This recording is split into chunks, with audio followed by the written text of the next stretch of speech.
नमस्कार मित्रांनो. के D M C department अंतर्गत जाहिरात आली होती बघा 2025 मध्ये.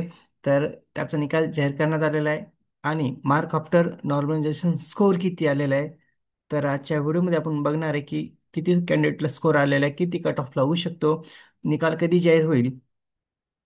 तर सर्व डिटेल्स बघणार आहे, तर व्हिडिओ स्किप न करता शेवटपर्यंत बघा.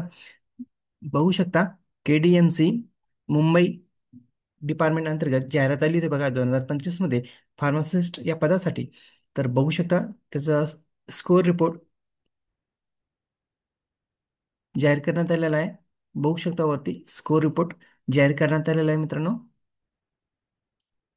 बघा roll number, application name, mark after observations आणि ट्रीटेड मार्क्स म्हणजे मार्क आफ्टर नॉर्मलायझेशन म्हणजे किती स्कोअर आलेला बघू शकता तुम्ही. हायेस्ट स्कोअर बघू शकता, सर्वात जास्त स्कोअर 161.61 बघू शकता. 161 वरती हायेस्ट स्कोअर आहे. 157, 155, 155, 153, 154, 151, 149, 147. तर बघू शकता सर्वात जास्त 161 स्कोअर आहे.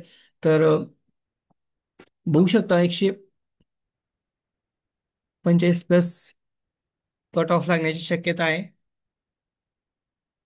बघा टोटल कॅन्डिडेट किती बघू शकता तुम्ही एकदा. एकदा तुमचा चेक करून घ्या स्कोअर किती आलेला आहे. कंट्रोल F दाबा, तुमचं नाव सर्च करा, लगेच तुमच्या यादीत नाव सापडेल किती स्कोअर आहे तुमचा. बघा सर्व चेक करू शकता तुम्ही. सर्वात कमी स्कोअर बघू शकता आणि एकूण किती कॅन्डिडेट आहे. तर बघा 2,656 कॅन्डिडेट होते बघा.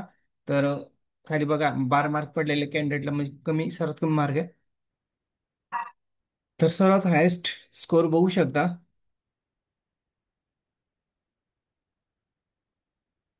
161. तुम्ही चेक करून घ्या यादीमध्ये तुमचं नाव आहे का, किती स्कोअर आहे तुम्हाला. जर 140 प्लस स्कोअर असेल तर तुम्ही सिलेक्शन होण्याचे चान्सेस जास्त आहे तुमचे. 140, 145 प्लस स्कोअर असेल तर. तर व्हिडिओ आवडल्यास लाईक शेअर कमेंट करायला विसरू नका. धन्यवाद. जय हिंद, जय महाराष्ट्र.